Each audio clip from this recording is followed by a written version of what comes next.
All right, now, everybody. Quiet, listen to me. We're going to start a show. Now, some of you people have been with me before. You know it's going to be a tough grind, but we're going to have a show.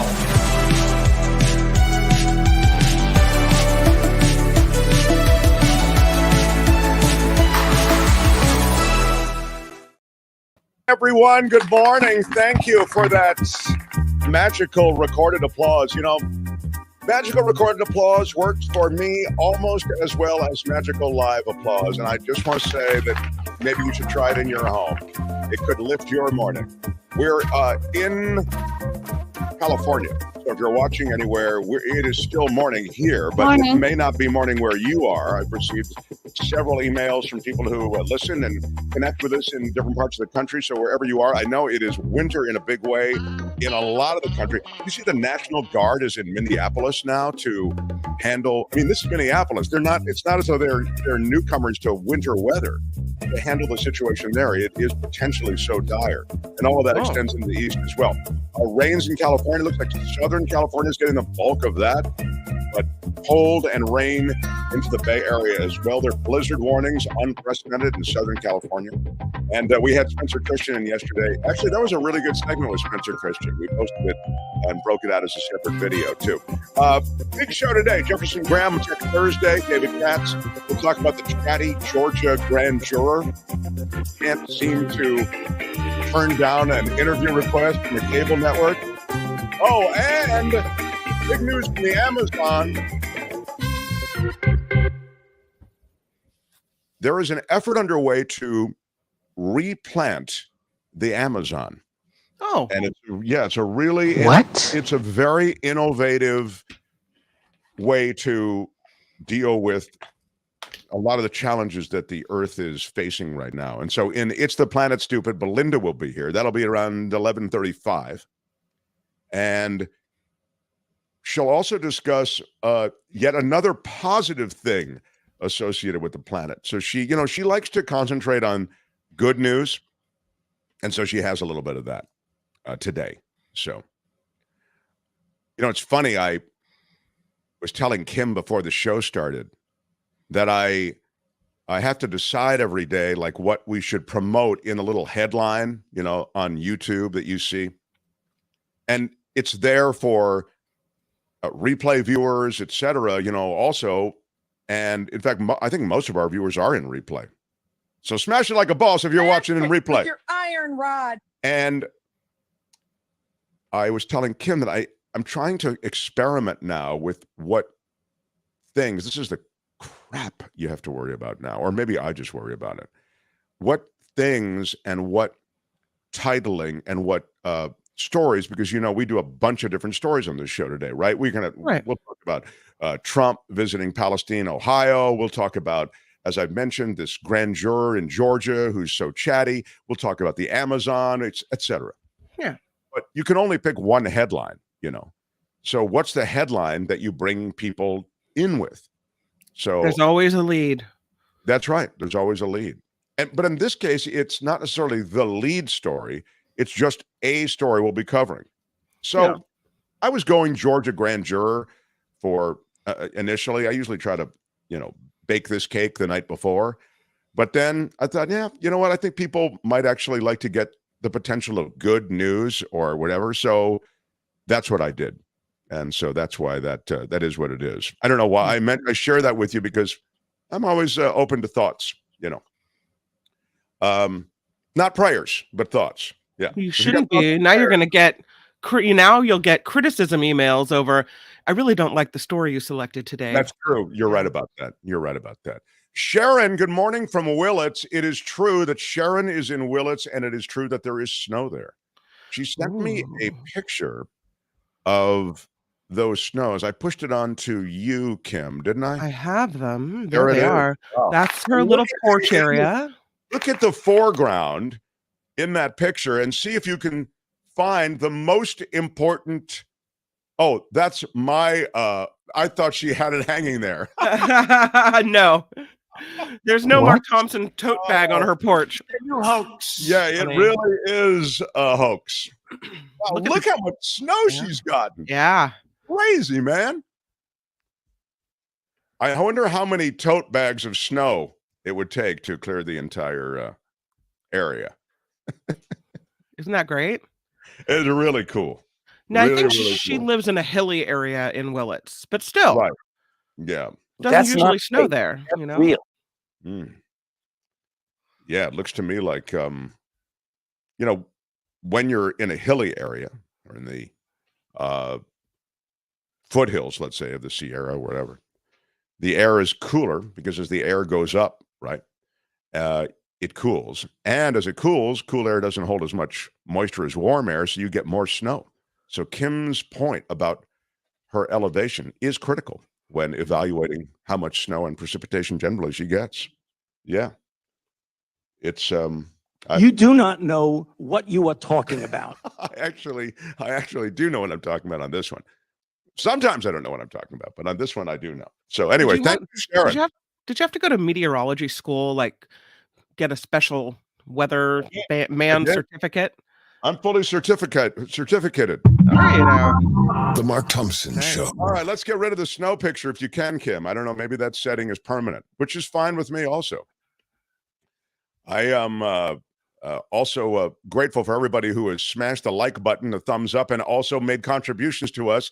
We're crowdfunded, and we'll get into more of those acknowledgments formally as we continue. But I see Gail Guthrie already today. That's really cool. Thank you so much, everybody. It really is. In fact, thank you so much. Thank you very much. Thank you so much. Thank you so much. Thank you so much. Thank you so much. That's what I was looking for, yes. Now, if I would. The Mark Thompson Show. I don't know how you weed smokers do it. Can I say this? I'll tell you a specific. Where are weed smokers at? Thank you. Albert and I had the same idea. I have a huge button on my desk, and when I hit it, it just says, "Where are my weed smokers at?" Where are my weed smokers at? There. The thing I don't understand is how you resist the munchies. I totally get everything else about the entire experience. It's great. I just don't get how you can exist without being 500 pounds. So last night, we're watching all of the movies. Remember, Kim, I told you about the Top Gun thing yesterday? Yeah, you're on an which you might have been high at that point, too. Right. What? If you missed it, just in 10 seconds or less, essentially, I'm watching the beginning of Top Gun with Courtney, and it's a real tip of the hat to the old movie, to the movie the original, and even in the font, and they gave Val Kilmer the upfront screen credit, and I thought, this is amazing. And we're a full almost 7 minutes into the movie before I realized, wow, this is the original Top Gun. We are not watching Top Gun Maverick. We're watching the old movie. So then we started watching the old movie, and we watched the entire thing last night. So yeah, I did an edible before it started, and just because I've had one of those weeks, and so it's great. Okay. First of all, you see all these things in the film, and we start and stop the movie, and maybe that's not cool, but that's what we do. And Top Gun is one of those things. Everybody's seen it, I guess, by now, where there are all these sort of predictable things happening. But even though they're predictable, I think they still do them really well. And so, there's that whole calling Tom Cruise in. I'll get to the edible thing in a second, but I mean, where the commander calls Tom Cruise. First, can you take John Hamm seriously anymore? I can't. He's in too much stuff. He is, in all these commercials. He's in the Progressive insurance ads. Right. For some reason, I see him now as more of a character and personality than I do as a character in a film. He takes me out of it. He takes me out of the movie when I see it. So that's not his fault. But it is a challenge he'll have to face. I mean, his career is made, and he's clearly a talented actor, and he can play comedy, and he can play straight, and so whatever. But I'm just saying, for me, it was a little weird. So, but John Hamm calls Tom Cruise into his office, and there's that conversation which you see in every movie. It's the most cliche conversation, and yet it's great. And it's that, You know, Maverick, you stole an aircraft, you ran an exercise that wasn't approved, you almost destroyed a piece of taxpayer property. I could have you court-martialed and expelled from the Navy right now if I wanted to. I could have you thrown into solitary confinement, Guantanamo, if I wanted to. You wouldn't see the light of day for decades. Or I could make you squad leader. Then it's not over. This is the other part that's also so cliche, but it works. It's not, this is not the line that they use, but it's like this. Leader, sir? And then the commanding officer says, you heard me, Maverick. Leader. Now get out of my office before I have you court-martialed in the Navy. Yeah. Right. It's in so many movies. Callahan, you tore up North Beach. You almost killed 3 people. You've done millions of dollars of taxpayer money damage to San Francisco. I could have you expelled from the force. Or you could be my new top cop. Top cop, sir? You heard me. Anyway. By the way, just not to change the subject, but we had already talked about sharing kids' snow in Willits. I will say it has been snowing in the Santa Cruz Mountains as well. Like coming down last night, driving on Highway 17. So, no, there is definitely a lot of snow around. Yeah. It's true. I mean, this is real winter. You know, February is our wettest month typically. But when we certainly started February, it looked like it was going to be dry. I mean, I got worried a little bit. Now, I'm not excited necessarily for flooding concerns and the like, but you do need those reservoirs to be enriched by more snow. I've spoken before about the snow melt and how critical it is and the degree to which there is warming and how quickly the snow melts. That's all critical. So, just to button out my weed thing, Kim clearly didn't like it, which is why she went back to the Santa Cruz thing, which makes more sense. I don't blame you. My bad. I'm sorry. No, I think I agree with you actually. But, My bad. I'm sorry. Albert and I are dancing like Astaire and Rogers. There's never been anything like this. So the problem is after the movie and that edible kicks in, and this is what I don't understand with you weed people. I mean, it's great, as you know, I support you 100%. But I'm standing in the kitchen. I'm telling you, I'm eating for like 2 hours. I might have eaten 4 bagels and cream cheese. I ate a whole thing of grapes. I'm now it's like junk food charcuterie. It's like, yes, I'll eat 2 bowls of cereal, then I'll move to some pork rinds, which is very random, and then I'll like, okay, I need to balance this out with a different type of snack. So then it's just like a constant loop of junk food charcuterie. What if you were to have set out the healthy food before you take the edible, and so when you walk into the kitchen, there's grapes on the counter? You see what I'm saying? Yeah. Well, by the way, you're right. I mean, probably making more healthy food available when you then get munched out is a good thing. Yeah. But you know, I can't describe it. You inhale that food so quickly. You're on to the next thing. You need a lot of healthy food. I mean, it's the amount that I took in. I mean, I'm telling you, I had bagels, cream cheese. Then grapes. I'm foraging through like I'm robbing the house. I'm going through cabinets looking for something that will hit. Like Albert says, like something with salt, something that's creamy, whatever. It's wrong, man. And I'm gonna, you can't keep doing that every night. So I have to find. If you could put like grapes in a chip bag, maybe I could do it. But other than that, I don't think I could resist the chips or the going out to Jack in the Box. The poor 1 a.m. decisions, Mark. Yes. Poor 1 a.m. decisions. Exactly. And there's something so wrong about that it feels right. So wrong, it's right. Yeah. Tony's in for today too. Thanks, Tony. Yeah, Tony. What's up, Tony? Yeah, Tony. Well, Tony, what angered you? You know, Tony is here to help facilitate David Katz. That's really, he's like, in football when they bring on the place kicker. The place kicker exists only for that kicking of the ball through the uprights. Doesn't do anything else. I mean, runs around. Maybe once he makes a tackle, they go, wow, that's the kicker made a tackle. That's extraordinary. Tony, we've called in today. Now, you know, Tony can build a whole radio station. He practically built KFI radio in Southern California. But today, he's just a place kicker. He's in place to kick David Katz through the uprights. Just one thing, and then I'm out. So better not miss, right? I'll have to blame for the whole loss of the game, right?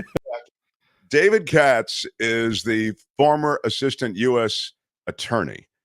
And what's happening in Georgia with the case against Trump and others who were involved in the Georgia election case, and they include Lindsey Graham and other high-profile people.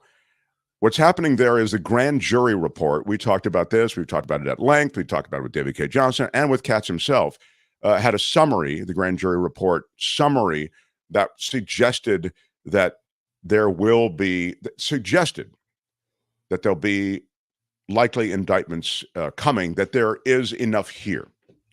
So now the foreperson of that grand jury is on a media tour. I mean, she's everywhere.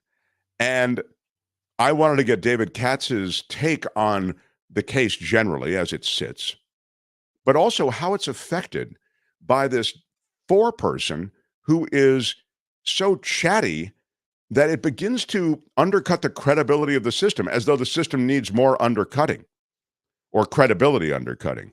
Albert, do you have the CNN thing from, they talked to Maggie Haberman on CNN, who's now doing political commentary. You know, Haberman's the journalist who covered so much of Trump. And so this jury foreperson in Georgia is, as I said, doing all these interviews and speaking out. And they talked to Haberman about what effect this might have, and also just having covered so many of these trials, what she thought. Take a look. That, you know, stay tuned, that something is coming related to him, but she doesn't go further than that, I assume, because she got some instructions on what she could actually say. Unusual to hear. I've never heard, I've covered courts on and off for the last 20 Never years, heard anything like more this? than that. I've never heard of a grand jury foreperson speaking this way. Now, this is a fact-finding grand jury. This is not a charging grand jury, but even still, I've never seen anything like it. If I'm the prosecutor, I'm not sure that I want this media tour taking place, because I'm confident that Donald Trump's lawyers are going to use this, just based on what I was hearing last night from people, to try to argue that this is prejudicial in terms of what she's saying. Right. That's what we'll talk to David Katz about. We've never seen anything like it before. I think Have you ever seen anything like this? I think it's There is nothing in our history that quite compares to this. I have never heard of something like that. Nobody has ever put something like this together that I've ever seen. So this media tour on the part of the jury foreperson is something extraordinary. But she also is I think she's a hoot. She's just the foreperson Trump deserves. There's never been anything like this. She is a quirky character. She's almost, you know, you expect these people to emerge from the grand jury.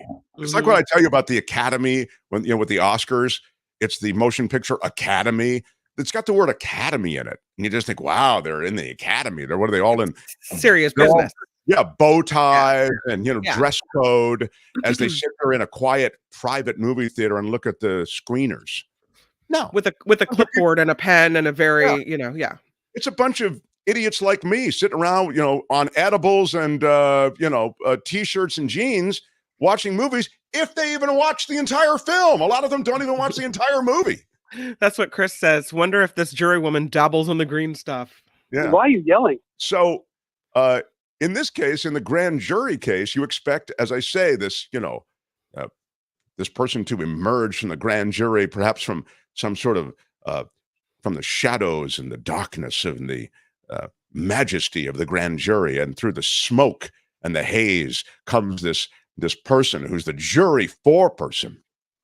It turns out it's like this 30-ish woman who is chatty and a little bit quirky and odd. I mean, he's like the nutty neighbor in a sitcom. Don't you think? Isn't anybody but a weed? But it is Georgia, says Dillette. Lori says this. She might not have broken the letter of the law since she did not give names and details, but really bad judgment on her part. Yeah, I think Right. that.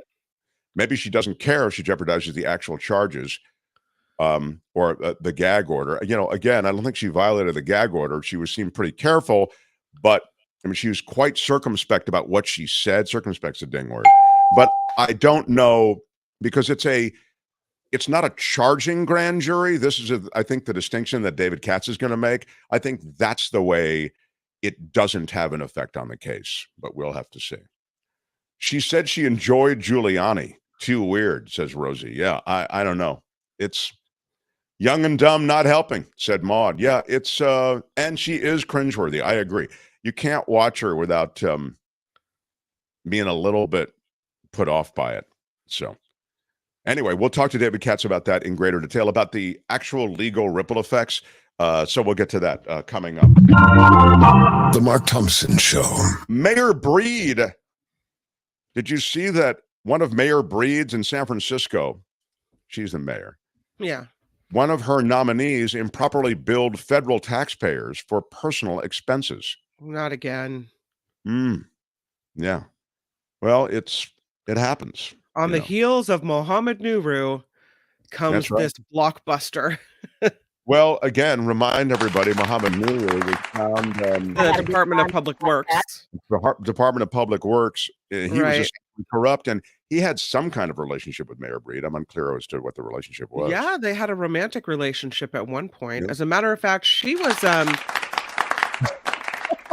kind of dinged for accepting money from him for a car repair.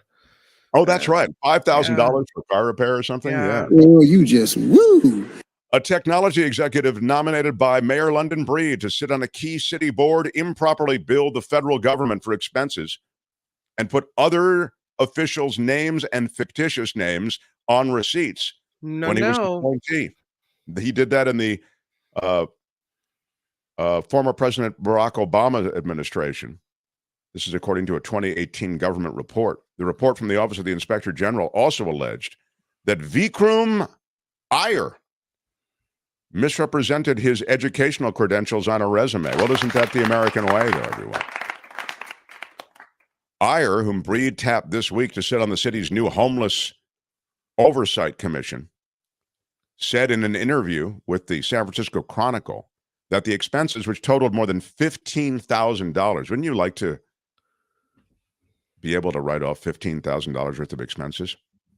There was a grave mistake to write them off. He said he paid back all the money after the practice came to light. The Chronicle was unable to reach the Inspector General's office for comment. He said he accidentally listed that he had a master's degree on his resume. What? So he Santosed it? Boy, did he ever. He accidentally listed that he had a master's degree. How does that accident happen? I mean, I don't see how that's an accident. Let me you just deliberately wrote that you had a master's degree. Type this in, but I didn't really mean to keep it there. Yeah, I was just road testing it to see how it looked. Yeah, I wanted to see how it looked on there. Yeah, it was a placeholder. I didn't think it was actually make it to the final. That's not fake. That's real. Yeah. The editor was supposed to take it out.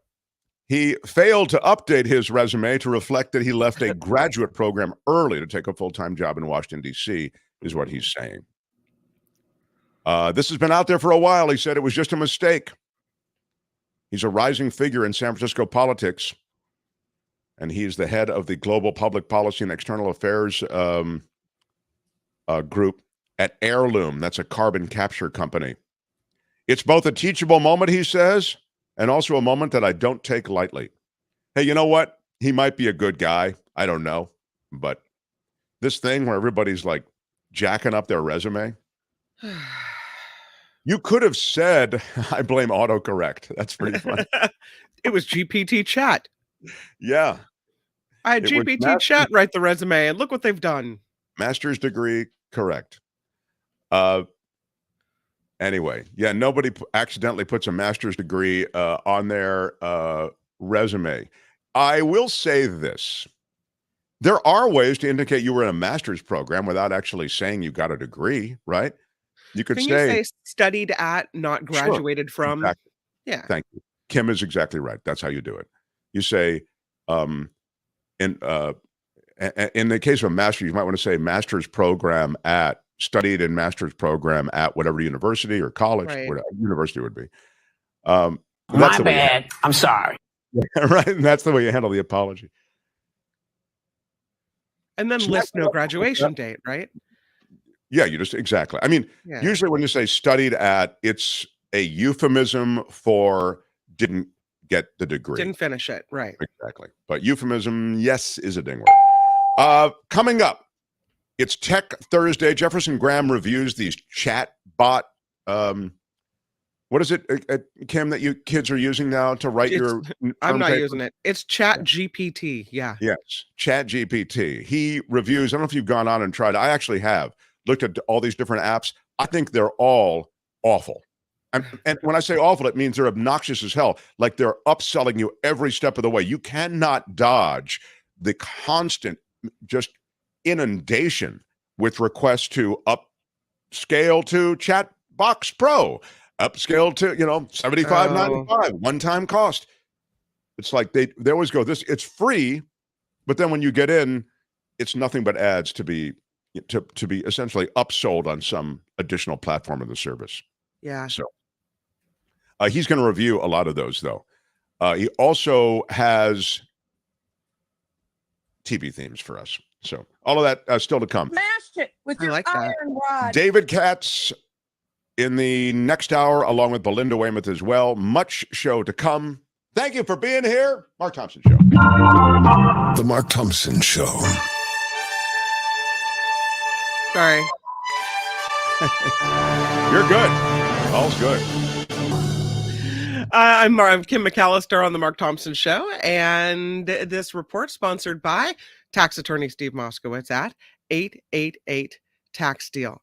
I'm going to start with snow. That's the picture again from Sharon in Willits, and I appreciate you sending that in because there is a chance of snow in San Francisco tonight. Forecasters expect heavy rain this afternoon. Some snow could fall in the area later this evening. Snow already falling around 800 feet this morning. The Sierra, of course, as well as the mountains and hills around San Francisco and in the North Bay will also most likely see snow. They're making snowballs on Highway 17 this morning, so that's kind of exciting. We'll follow it. We'll see what happens. The heater is cranked up high at this house, I'll tell you. It is, unfortunately, likely the toxic derailment in East Palestine, Ohio, caused by a wheel bearing failure. A preliminary report from the NTSB says the wheel bearing appeared to be in the final stage of overheat failure just before the derailment. Investigators plan to look into the cause as well as the decision to do a controlled venting and burn of more than 100,000 gallons of vinyl chloride to prevent the tanker cars from exploding. Now that's the plume you see here, the vinyl chloride shooting straight up into the sky.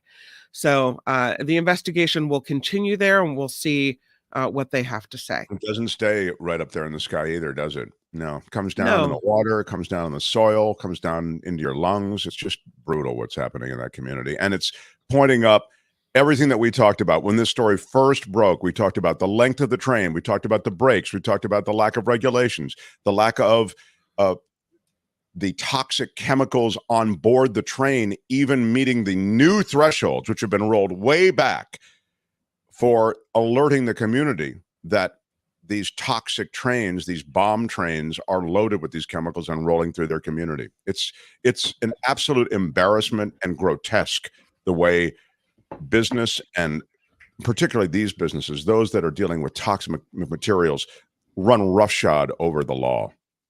Yeah. It is. And while the investigation continues, it doesn't necessarily do much to allay fears of people living there. That's something, something's going on with the water, with the air they're breathing, and everything else. House Speaker Kevin McCarthy. Oops. My Google Doc just went away, but we'll get a picture of him up here. There he is. Yeah. House Speaker Kevin McCarthy is in the news today because he's defending his decision to allow Tucker Carlson to access security footage from the Capitol riot. Wait a minute. What? Yeah, McCarthy told the New York Times he promised the What? tapes to the Fox News host. You did what? Democrats have criticized the idea of releasing full security footage. But apparently McCarthy says, go ahead, Tucker, you got it. Well, I mean, beyond that, it's not supposed to be accessed by, anyone who's not in an official capacity. This isn't, you're not supposed to send it out to your friends. What the hell is Tucker Carlson doing with this stuff? You can't send it to your friends? I mean, this is... What kind of place are you running here? Between, during the Trump administration, Sean Hannity was essentially his chief of staff, or if not chief of staff, I mean, presidential advisor. And here you've got Tucker Carlson now in tight with Kevin McCarthy because he's the propaganda machine. I understand why you want to curry favor with Tucker Carlson. He is the keeper of the kingdom when it comes to propaganda. But, you've allowed these guys just to essentially, raid the refrigerator of everything. I can't get raiding the refrigerator out of my head. So anyway, but it's just not cool. No. FTX co-founder Sam Bankman-Fried facing more legal trouble. He was hit with 4 new charges today in an indictment in New York federal court. Bankman-Fried already facing charges of wire fraud, conspiracy, and money laundering related to the collapse of his cryptocurrency company, FTX. Slightly fewer Americans are applying for unemployment benefits. No, that maybe Sam Bankman-Fried is as well. I don't know. The Labor Department says 192,000 people filed first-time claims last week. Of course, we've been hearing layoff after layoff, right? That is a drop of 3,000 from the previous week's revised total. And Aaron Rodgers is out of his darkness retreat. Have you heard about this? Yeah. He was taking a little break, apparently, in darkness. The Green Bay Packers quarterback spent several days and nights at Sky Cave retreats in Southern Oregon. Rodgers telling the Pat McAfee show earlier this month he planned on spending 4 days and 4 nights in darkness isolation, hoping to have a better sense of where he's at in his life. Apparently, he's back in the light now. This report sponsored by tax attorney Steve Moskowitz. That's real. For more than 30 years, Steve has put his tax knowledge to work for individuals and businesses. If you need help with your taxes, Steve is the one to call. He's at 888-TAX-DEAL and at moskowitzllp.com. I'm Kim McAllister on The Mark Thompson Show. They had to close down an entire radio station to silence him. And now, he's here. Ladies and gentlemen, Mark Thompson.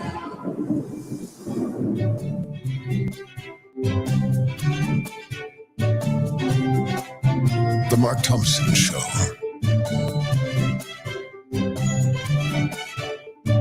Who's Mark Thompson? Joe Box and Little Anthony. Mo Black's brother, Fat Andy. There's a reason that this place is fine. I'm not gonna cry! I'm not gonna cry! Y'all can all go to hell, and I'm going back to Texas. My bad. I'm sorry. And I wanted to apologize to the Asian community, the Asian American community. We've never seen anything like it before.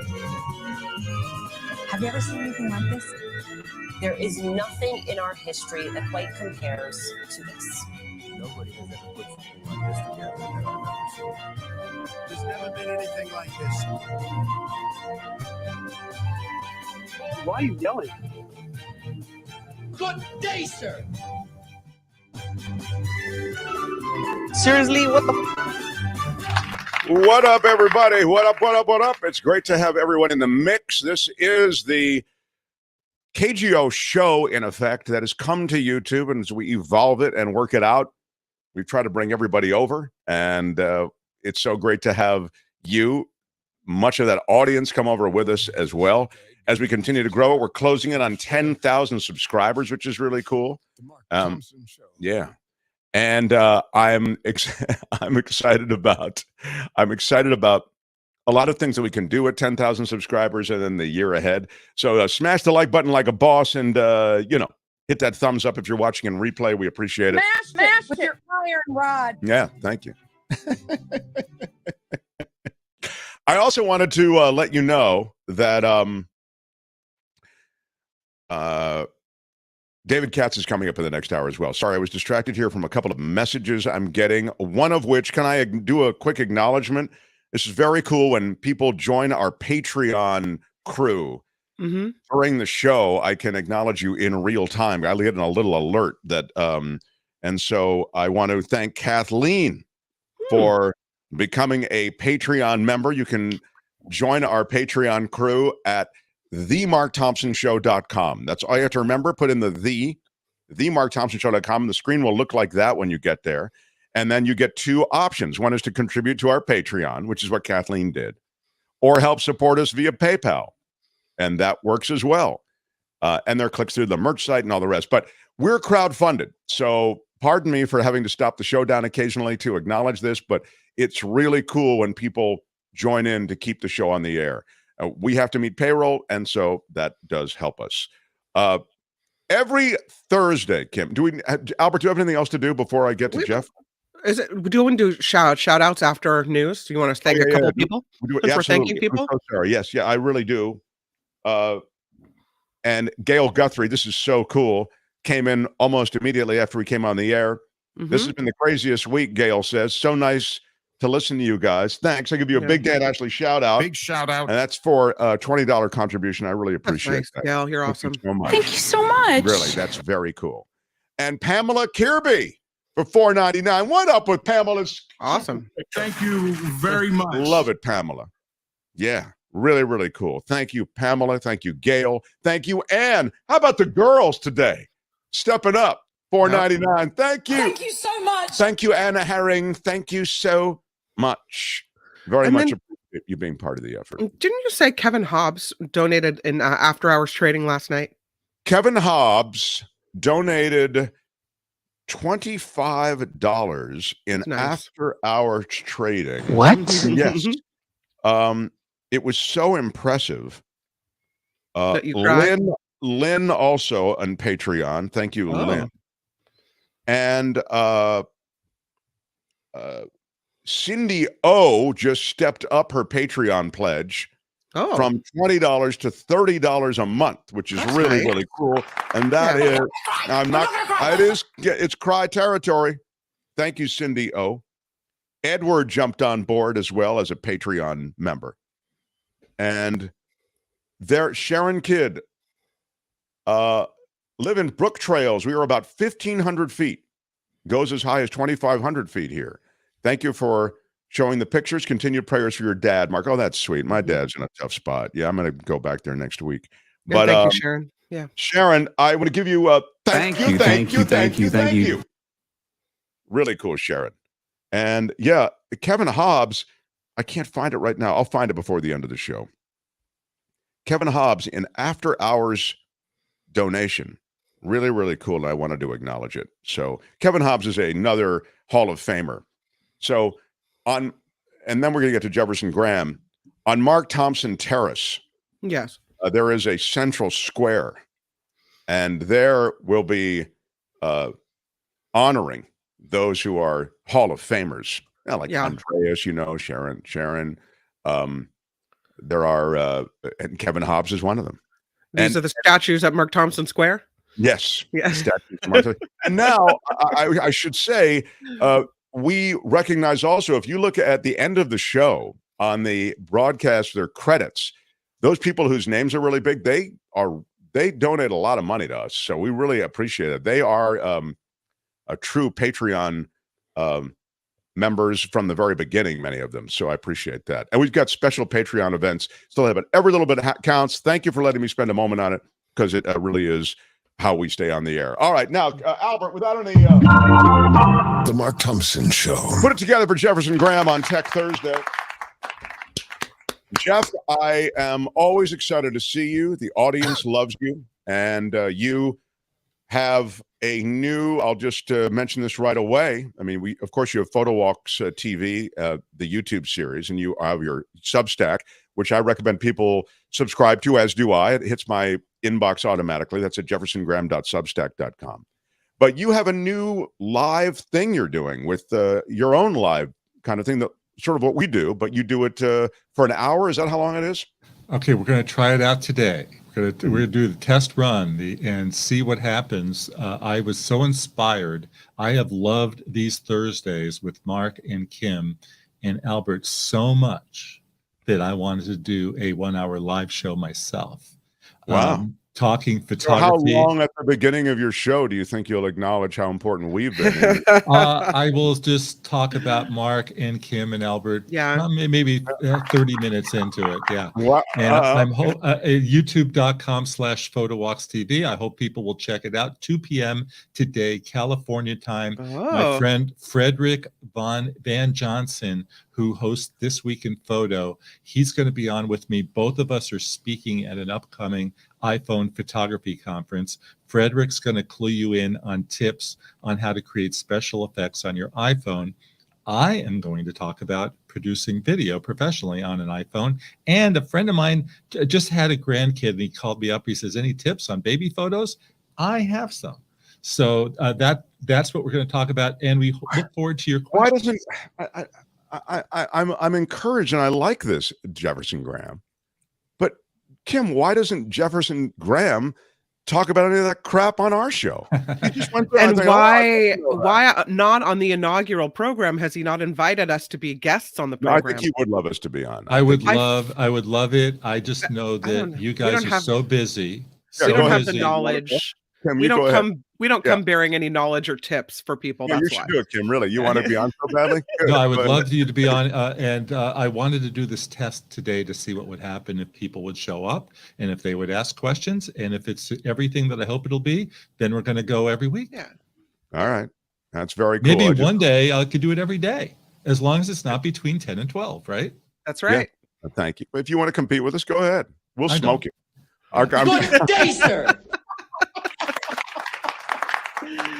We'll smoke you right off YouTube. It's not a competition. It's always a competition. Why are you yelling? I'm just all right now. All right, Jeff, you talk about this chat, the chat apps, and I've been on a couple of them, and they just seem like one big silo of advertising. Of scam. They're all scams. There's all these chat apps. And it's so great that Mark asked me this morning, what about the chat apps? Which one should I get? What should I pay for? And the answer is no. And we're talking smartphone apps, just to be clear. Smartphone apps are scams. There is everything you've heard about, ChatGPT, asking the robot to do things for you and converse with you. That is free, 100% free at openai.com.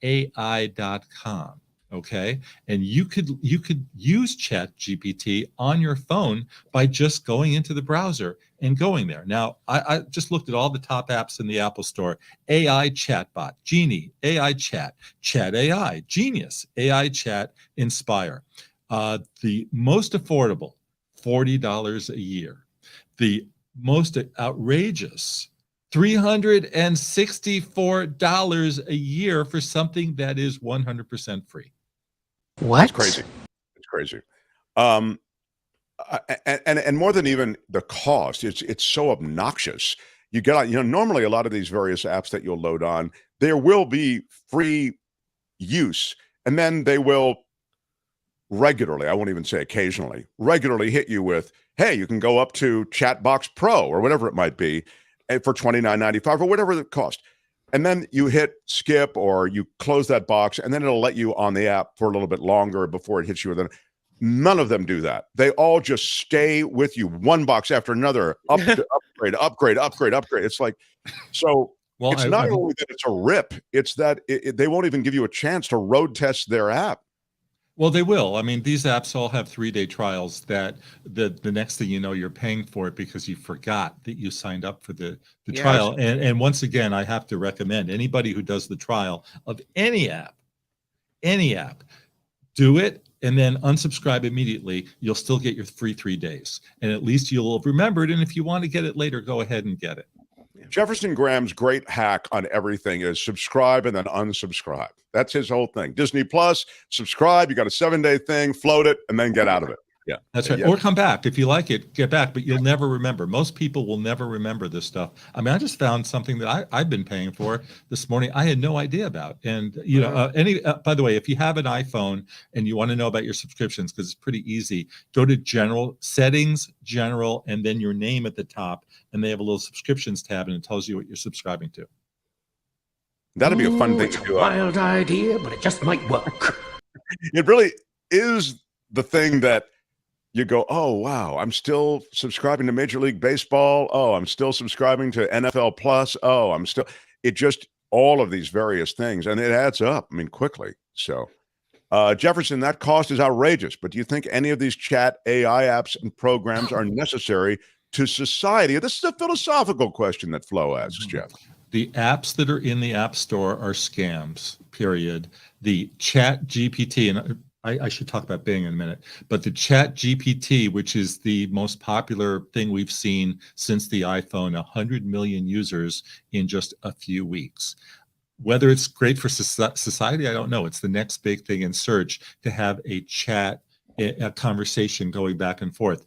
I asked this morning ChatGPT to find me an affordable hotel room in San Francisco for next week, and they give me a list of 10 that are cheaper than I even knew about. So whether I want to stay there is a different story. Yeah. But it was even cheaper than I even knew about. I forgot to mention that Microsoft's Bing, that we talked about, Bing is an investor in OpenAI, and they've added OpenAI to Bing with big trumpets playing, and everybody's so excited. But the only people who can use it are journalists and analysts who've gotten in. The rest of the folks have to go on a wait list. And so they made an announcement this week that the Bing app is now available with ChatGPT, but only if you've, one of the lucky few. The rest of us, it says sign into your Microsoft account and get put on the wait list. So that's kind of a scam, but not like the other apps. I didn't realize that you could ask the AI to find you an inexpensive place to stay in San Francisco, for example. You can, and they came up with $50 a night rooms that we don't know even exist. Yeah, but so this is at the Chat GPT box? OpenAI.com. Okay. Those rooms are in the new red light district. Let me just double check to make sure I have the URL. OpenAI.com. I asked this morning, who is Mark Thompson? I sent you that, Mark. Did you see that? No.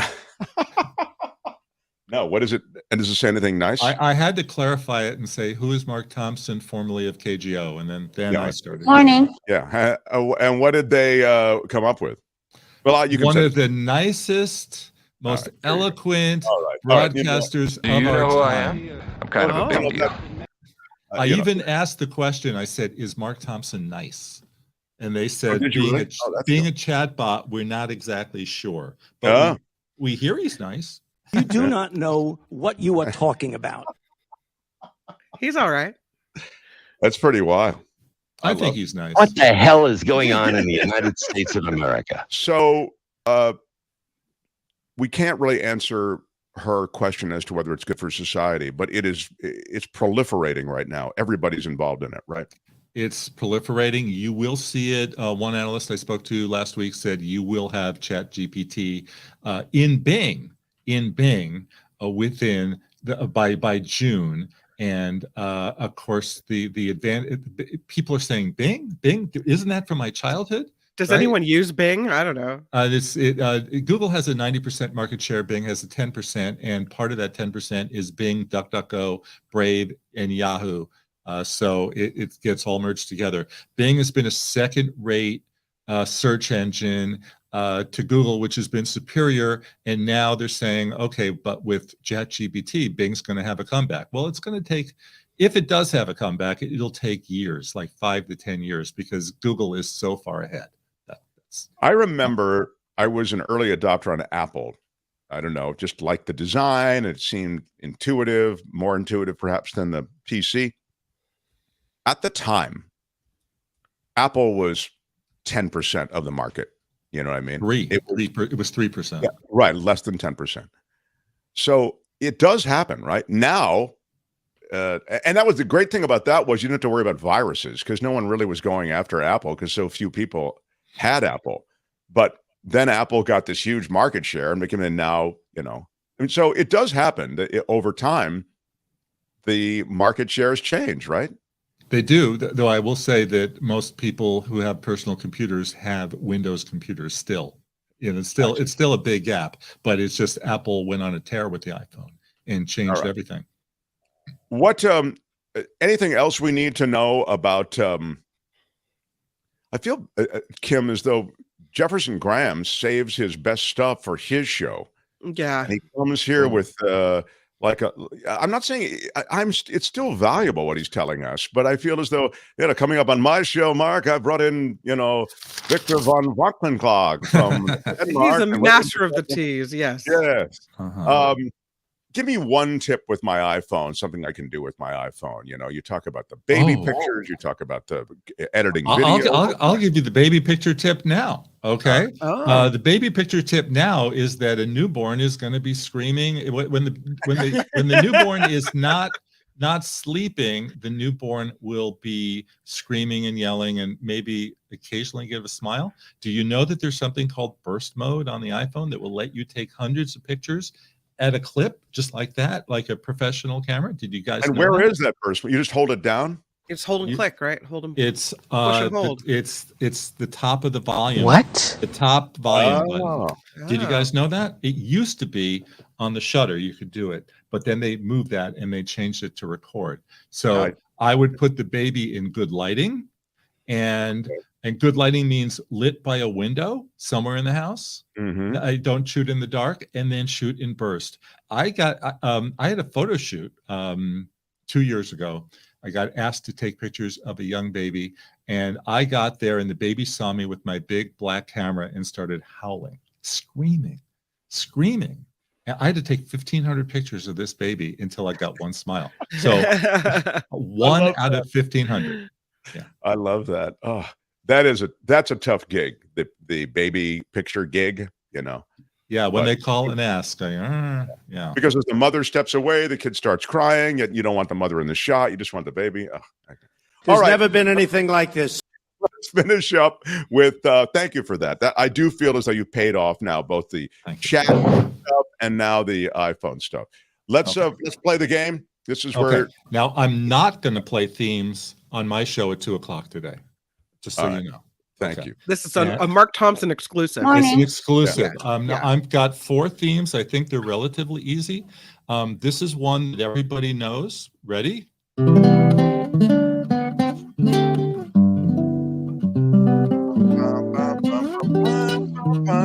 love Lucy. I love Lucy, and she loves me. I think Mark got it, didn't he? It's so beautiful, I have to say, to hear these themes played. Isn't that? I mean, the I Love Lucy themes never sounded better.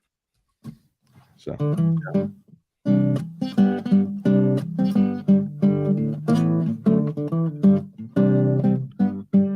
That's the Opie. Andy Griffith. Okay. The audience is I have never heard of something like that. Yeah, very great.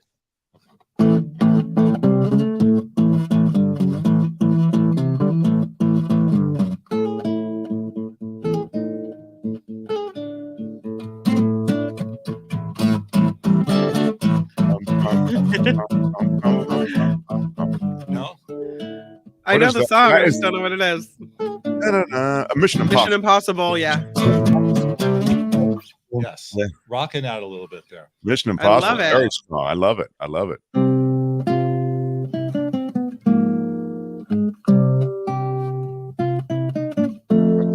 Star Trek. Yeah.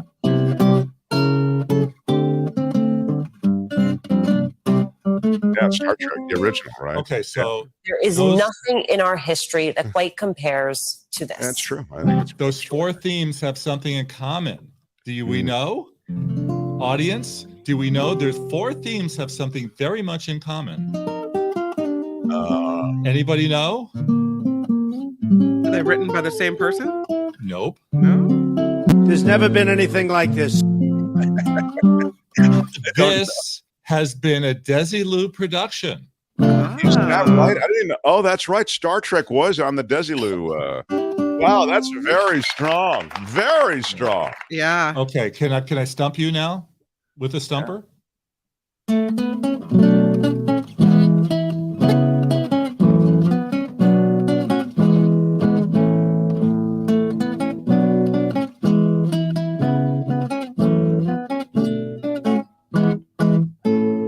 I am stumped. St. Elsewhere. Oh. Wow, that was really. Yeah. So next week we'll do an MTM collection, maybe. Okay. Yeah, because that was an MTM show. That was an MTM show. Tell everyone again where and how. Okay. Well, first of all, can we see some QR codes? Yes. 800 to go for Mark.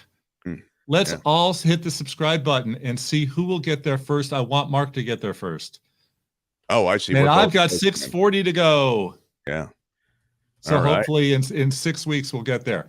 Today at 2:00, youtube.com/photowalkstv. We're going to be live 2:00 Pacific time. I hope folks will come over and say hi, leave a comment, ask a question, and let me know if it's worth continuing every week, because we'd love to see it. Well, I think you've got a great way about you. I love your photo walks. I just think they're great. So I have no doubt that way that you have about you will translate to this new live thing. So, and then one Thursday when you're free, maybe both of you can join me. Yeah. I'd love it. I'd love it. I still want to go out to the desert with you though and shoot a photo walks episode. I would love to do that too. I really would love to do it. Where are my weed smokers at? Exactly. I'd like to drop a little whatever you drop out there in Joshua Tree and just go nuts. So I want to go to Yosemite. Actually, is where we were. We want to go all over the West, but now with my dad, maybe a long weekend at Yosemite would be good. Coming up, and so maybe and any one of these things would be fun. Little we can do like a little buddy movie where we go to anytime you're ready to jump in the car, I'm there. Okay, love it. How about it for Jefferson Graham, everybody? Thanks, Jeff. Love it. Love it. Hey, which one do you use, Mark Thompson? Who's Mark Thompson? The Mark Thompson Show. He's always fun. He is always he's always got stuff loaded up. So check him out. I think it's going to be exciting, the new show, I think so. I mean, there's never been anything like this. Well, I don't know. There's never been anything like it, but I think it. I think it's great. And I think it's a great way for you to have questions answered in real time. So, anyway, looking forward to all of that. All right, we got a big hour ahead, and I'll just remind you, coming up after the top of the hour, this is why Tony's in our mix today. Thanks, Tony. He is getting David Katz on board. David Katz, the former assistant U.S. attorney, will talk about the Georgia case and this Chatty juror foreman, foreperson. It's a woman. They're calling her a forewoman. Then they were calling her foreperson. I was going for foreperson, and then I slipped and said foreman. But in any case, she's chatty. She doesn't turn down any interview. She's been on CNN. She's been everywhere. And she's also quirky. Now, she does seem to be adhering to the technical restrictions associated with being a jury foreperson. But that said, wondering if that hurts the case or stains the case in any way that might evolve from this grand jury investigation. Remember, it's just an investigative grand jury, not a charging grand jury. So that's the legal high ground it would have to not affect anything. Pretty important case, though. I feel like it should be, as a member of the media, if there's a murder, you ask the police about it and they say, listen, Kim, it's a killing. This is a murder. And I don't want to say anything that could jeopardize the case. So, there's reasons I'm not going to give you the information that I may give you in a different case. They're very careful. They have to be very careful because they don't want to do anything that could let a killer off the hook, right? Same situation in Georgia. This is a really important case. The more she opens her mouth, the more she risks, putting the case in jeopardy. This is a really good point that Kim is making, and I think we should share it with David because he can give us a real sense of it. But I would agree with your general overall notion, which is there should be a certain sanctity to this that is not being respected. It's yet one more institution that is being trashed in the modern age. As just because somebody asks you for an interview or sticks a mic in your face doesn't mean you have to grant the interview or say anything. So David Katz to come. Smash the like button for me if you would. With your iron rod. Do it with your iron rod, damn it. And David and Belinda with It's the Planet Stupid in the next hour. Mark Thompson Show. The Mark Thompson Show.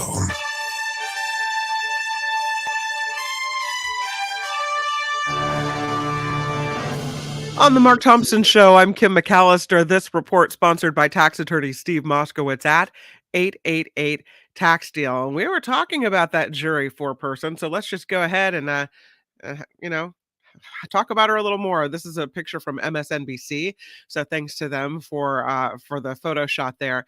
This situation is interesting. Former President Trump's lawyers are calling the Georgia special grand jury probe clown-like. This after the jury's forewoman spoke to multiple media outlets to offer some insight into the partially released grand jury report. She told the New York Times the list of people recommended for an indictment is not a short one, but then declined to name any names. There is a bill. For me, this one's unbelievable. But okay. By the way, well, I'll save my comments for when Katz comes along. Go ahead. What's the unbelievable story? There is a new bill looking to make the AR-15 style rifle the national gun of the United States. What? Isn't it already the national gun? I mean, that's great. To replace that is. Go ahead. Tell me who's proposing this. Alabama Congressman Barry Moore introducing the bill alongside Georgia Representative Andrew Clyde, who said he distributed lapel pins to remind people how important the Second Amendment is to preserving American liberties. Embattled New York Congressman George Santos is a co-sponsor of the measure as well. It's a fact that they're wearing these pins, and it is grotesque that they wear them. It is absolutely grotesque. I consider it a constant reminder, as if we needed a constant reminder, that we live in this shooting gallery called the United States of America. Everybody's got one of these things. I'm sorry. I know they're responsible gun owners, but it's outrageous. Go ahead. Meanwhile, parents drop their kids off at school in the morning, fingers crossed that everything goes okay and there's no, gun violence breaking out on campus. But you want to make the AR-15 style rifle the national gun of the United States. Right. What in the ever-loving world? Yep. Honestly. Grotesque is a ding word, is it? I think so. All right. All right, go ahead. Oh, I agree with Tom on that one. Tom, the unofficial ding czar. He is, yes, exactly. He is the referee of it. Yeah. The Treasury Secretary warning China against helping Russia evade any U.S. sanctions. At the Group of 20 meeting in India, Janet Yellen said Beijing will face serious consequences if it violates the rules around sanctions imposed on Russia for its invasion of Ukraine. The warning coming as tensions between the United States and both China and Russia have kind of flared in recent weeks. They were leaving, but maybe not completely leaving. Tesla now expanding operations in Northern California. The electric car company's engineering nerve center will be in the former home of Hewlett-Packard in Palo Alto. Tesla corporate headquarters will stay in Austin, Texas, where they moved it, but Elon Musk said it's now kind of a dual headquartered company. So they moved the headquarters for tax purposes. Michael Hiltzik came on and explained the whole thing to us, and Tesla just, they played a shell game with their money to avoid taxes. That's all. Uber is out with an updated version of its app, which the ride-sharing company says will simplify and personalize the experience for customers. According to TechCrunch, the new app has a more straightforward home screen that eliminates a few extra steps when you book a ride or you order a delivery. It also lets customers access saved locations more easily. So you may find some changes if you're an Uber user. And here's a way to increase the reach of the Mark Thompson Show. This is interesting. YouTube expanding its multi-language audio tracks to more creators. The feature lets creators add dubbing to add to new and old videos, which could help them expand their global reach and find new viewers for their channels. In tests with a few creators, the company said it saw more than 3,500 multi-language videos uploaded in 40 different languages. Mr. Beast, who has gained more than 135 million subscribers, had already dubbed some of his most popular videos in 11 different languages. Mr. Beast says this new feature really supercharges the heck out of YouTube videos. Wow, maybe we should get into the translation world, huh? Buenas noches. In other news, Seriously, okay. I just want to show you pictures of pets again. The Oregon State Senate has made rescue dogs and cats the official pet of the state. The State Senate in Oregon, formally approving the measure during Wednesday's session. Here, we'll go from doggies to kitties. There they are. Oh, look at those little guys. The Senate formally approved the measure yesterday. The announcement made on the Oregon Senate Democrats' Twitter account. The tweet invites Oregonians to share pictures of their rescue pets. So that's nice. This report sponsored by tax attorney Steve Moskowitz. For more than 30 years, Steve has put his tax knowledge to work for individuals and for businesses. If you need help with your taxes, Steve can get the job done. He's at 888-TAX-DEAL and MoskowitzLLP.com. I'm Kim McAllister on The Mark Thompson Show. They had to close down an entire radio station to silence him. And now he's here. Ladies and gentlemen, Mark Thompson.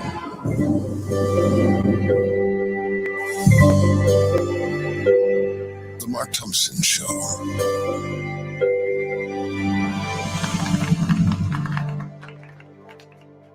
What up, everybody? It's our big Thursday show. There's a lot going on a Thursday show. Jeff just checked in on Tech Thursday stuff. And something else that we look very much forward to is news about the planet that's coming up later this hour with Belinda Waymouth. There's good news. Sometimes it's hard to find good environmental news. So we'll get to that as well. And leading off this hour is a guy who is always adding so much to the conversation around the law, various legal cases that are proceeding. And I want to talk to him about this Georgia foreperson in this grand jury investigative case, which is the key case, pivotal case in terms of election meddling. Well, without any further delay, former U.S. Assistant U.S. Attorney. Albert, I blame you for not having his introduction loaded for me. Do you know who I am? He is David Katz, everyone, the former Assistant U.S. Attorney, now a defense attorney in California, here in Beverly Hills, I think is where his office is. But he's here generously. I inherited him from Pat Thurston. I pleaded with him to, and now that I've blown his intro, I might be on thin ice. Hi, David. Hi, it's great to be with you. You know, I called in early to hear Kim do the news. Well done, Kim. Wow, that's kind of nice. Yeah. In fact, Tony's got, you're muted, Kim. Tony's got David hooked up from his car. Which is really cool. Yeah. So we can speak to David about the Georgia case and beyond. Thanks, Tony. So, David, let me ask you about this very chatty foreperson in this grand jury. Now, this is not a charging grand jury. I wonder if you can speak to that, kind of explain this. But it's a bad look, isn't it, when you have this person showing up to every interview and seeming kind of out there? Well, you know. Oh, now David's muted. I don't know what happened. Can you hear me now? No, go ahead. Yeah, go ahead, please. Okay. A lot of the commentators are former federal prosecutors like I am. And there's not only rules, but there's criminal laws on grand jury secrecy. So had that been a federal grand jury, which it was not, she would be strongly admonished not to share her thoughts like that while the investigation is going on. And it would actually be a criminal violation if somebody, let's say, leaked a grand jury transcript, which is a secret by statute. So I think a lot of people thought it was a really bad look because they just didn't really understand that this was not a federal grand jury. This was a non-charging grand jury in Georgia, and it has its own rules. So this was not a case where she was doing anything wrong or violating the law by giving the interviews that she gave. So I think that's a fair thing to say, in her behalf. She's 30 years old. She is not someone trained in the law. And something really interesting happened that she had a right to talk about. And from her point of view, Mark, she did constrain herself. I think the judge had said people shouldn't comment on deliberations and they shouldn't name names. And she didn't do either one of those. What she did say was that there were at least a dozen people they'd recommended for indictment. And of course, that's a bombshell because we hadn't had that factoid, and it's an important one, that 12 people were recommended for indictment. Now, moving to your point about the fact that it's not a charging grand jury, I think the district attorney down there was very wise in what she did. And she needed to navigate a couple of things. She can indict somebody with a regular grand jury, but apparently they cannot call people before them the way this one could. This grand jury's been sitting since June, and the power that it has is the power of compulsion. It has the power to compel people to come in and testify under oath, and the grand jury did that very ably. So they've heard under oath from Giuliani, from Senator Graham in South Carolina, I think from Mark Meadows and others. And so we call that the locking somebody in.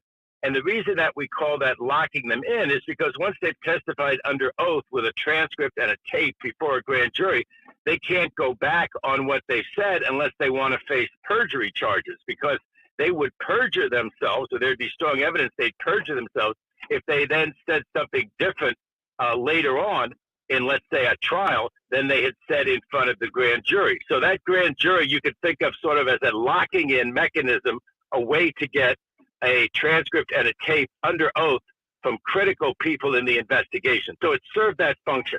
Now there's going to be a regular grand jury, which is the one that's going to consider the charges. So this idea that she somehow tainted the investigation or somehow given Trump a bunch of great motions, I think his lawyers are paid a lot of money. Remember, there was the $3 million lawyer down in Texas. I think the records show he's paid over $10 million in legal fees just this past year. And he may have found other ways to pay other people in kind or whatever he's done. He spent a fortune on criminal defense lawyers. Of course, they're going to bring these motions. But at the end of the day, what's the harm? That it's tainted the grand jury pool? If you're sitting in Atlanta, Georgia, and you're somehow tainted by this, a woman giving her interviews, but not tainted by anything else in the investigation, I mean, come on. We've only had the January 6th riots shown on TV that people have seen over and over again. They're going to find jurors who weren't tainted by that. They're going to find jurors who weren't tainted by the reporting on 4 years of incessant misconduct and law breaking by Trump. They're going to find jurors who aren't tainted by that, but they're going to be tainted by this lady saying that multiple people got recommended for indictment. And when they said, is Trump one of them? She gave that great look to the interviewer. If they're tainted by that, America is in deep trouble, and we're not in deep trouble.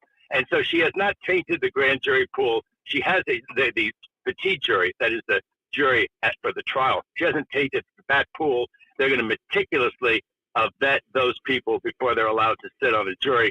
But I think that the big story in my mind is I don't think that the charging grand jury and Fannie Willis, the DA down there in Atlanta, I don't think they're going to charge Trump in this round. I just don't see it. If there's 10 or 12 people they want to indict, I think there's a round to indict them, convict them, try to flip them, make them worried about going to prison, which they'll be a lot more worried about after they've been convicted or after they see the writing on the wall that they're going to be convicted, flip them against Trump. And the disappointing thing is that that's not going to happen before he tries to run for president in early November of next year. I don't think that an indictment of him in Georgia and a conviction of Trump in Georgia is going to happen before the next election. Yeah, you've been really consistent in that regard all along the way. And many of us are frustrated by it, but you feel, look, that's just the truth, that there'll be those other indictments before Trump is ever indicted in this case. You've even sort of suggested, I think, David, correct me if I'm wrong, but that there are ways for him to squirm around potentially a a guilty verdict should he be indicted. That is to say, even if you play that call back, that call seemed to be so damning. But I remember you in one of our conversations saying, well, yes, but they will have a defense for it, right? Well, there's two aspects to that Georgia case, and that's the key one. It's more interesting than the alternate slate, but that's the second part of what they're investigating, that after he knew he'd lost, after everyone had told him he'd lost, after there'd been a recount in Georgia 2 or 3 different times, and they all showed that he lost, then he still has this, as part of this plan, to send alternate slates, as though he'd won the state. He's going to send people to the Capitol who are going to vote Georgia for Trump, even though all the recounts have shown that Georgia was not for Trump, it was for Biden. So he's done all of that with the alternate slates. But how clear that's going to be, it's just not as engaging as the other part of it, which is the phone call. Now, the phone call, sorry? Go ahead. Yep. Hello? No, nothing. Go ahead. The phone call that he makes is on about January 2nd or 3rd. So, of course, he has all that information that he's lost and that Georgia has been recounted against him. And yet he still makes the phone call, which is, hey, Brad, who's the Republican Secretary of State of Georgia, find me another 11,000 votes. And by find me in that context, he means concoct me, because, again, they can show that he's lost. His defense, though, will be something at trial, if that's the principal charge against him in state court down there in Georgia. Well, I got advice from people that we really had won the state. They shouldn't believe the recount. There were irregularities, that these ballots weren't counted, that they had, vote harvested, and there were a lot of illegal votes against me. And I figured if all of these irregularities were going on, why couldn't the Secretary of State find the irregularities that actually helped me? Why couldn't they, if they're finding all these votes and finding all these problems? Now, of course, that's also not true. They weren't finding all these problems. This was a very clean vote. So the idea that people were recommending to Trump, his advisors, that there really were 11,000 votes for him, and that the Secretary of State ought to diligently, honestly find them, and not the way we all, I think, hear that phone call, as that you ought to corruptly concoct me 11,000 votes. Remember, there does have to be proof beyond a reasonable doubt. And that's why it's very good if the prosecutor, and a prudent prosecutor will want to have this, an insider who says no. In fact, even while we were making that phone call, Trump said to me, this is a farce, but, maybe I can intimidate this guy. I'm the president. Watch me push this guy around. And it's very important to realize that Trump did not know that that phone call was being taped. It was not agreed that that phone call was going to be taped. And so it was legal, but it was a tape he didn't know about. So he said some very foolish, I think, incriminating things Trump did on that call, thinking it was just going to be, this is just between us boys, us Republican boys, and it wasn't. It ended up being taped. And remember, he also threatens him to prosecute him. He basically threatens that. Thank you. I was just about to ask him about that. Yeah. The thing that we, excuse me, David, I was going to say, the thing that we hear all the time is, find me 11,000. I just want to find 11,780, which is one more than we have. I mean, you hear those clips, but what you're talking about, I think it's so much more damning, or it's harder to elude the clear suggestion that if you don't find them, I will see to it that you'll be ruined. Now, again, he says it in this way, David, to sort of suggest, I know we won that state. He says those very words in the call. And, if you don't find this, then you could be prosecuted for the election not being straight. I should have been declared the winner. That's essentially what Trump's position was. And his lawyer, the lawyer for the state Secretary of State, is on the phone, and he says to me, you could be in trouble. So he also threatens his lawyer, that his lawyer is not only giving him bad advice, but maybe is like conspiring with him. The hilarious thing, if you find it hilarious, or the really disheartening thing, I think if you look at it, from the point of view not of the impact on the country, when I say it's hilarious, I only mean in a very dark humor kind of way, is that Trump always projects. He always accuses the other guy of what he's doing. So a guy who's in a conspiracy with his lawyers, a guy who's conspiring with Eastman, in my opinion, and a judge down here in Southern California, a federal judge, said that it was more likely than not that Eastman, a lawyer, and Trump were engaged in a conspiracy together. They were breaking the law together, and that's why attorney-client privilege didn't protect those communications. I believe he's conspiring with other lawyers of his. Look at him and Michael Cohen. Michael Cohen says that Trump was conspiring with me. And I think there were a lot of other dirty lawyers who were involved. And yet when he makes the phone call, he says, you and your lawyer could be in a lot of trouble.